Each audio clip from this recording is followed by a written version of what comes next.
As Jesus expires on the cross, the moon goes into eclipse. But there's more. To show you what else there is, I needed to remind you of the skies of Jesus' birth or perhaps conception.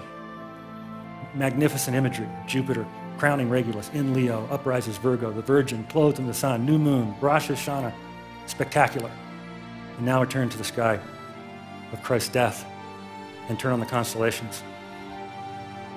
And you see the moon has returned to the foot of Virgo, but now it's a full moon, a life fully lived, blotted out in blood.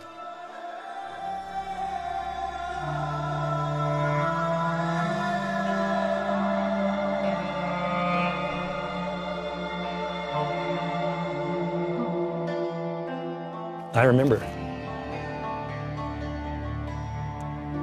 the night when I found the eclipse at Christ's crucifixion. I remember it because of what was happening to me.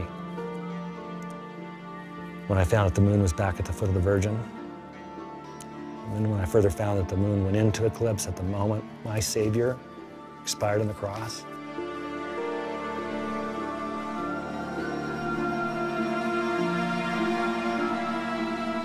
And I remember exactly what I said. I don't think I could ever forget it. I looked up at the sky and I said, "My God, what did you do?" Because this is poetry of terrible beauty that showed me a side of God that I'd not seen. It showed me a God that would write poetry to record both the coming and the passing of my Messiah. And then he let me find it.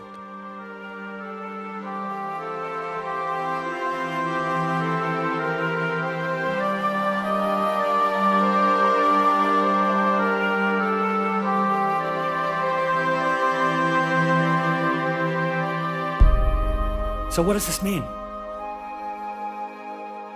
What does this mean? You know, human beings have a characteristic response when they see a sign.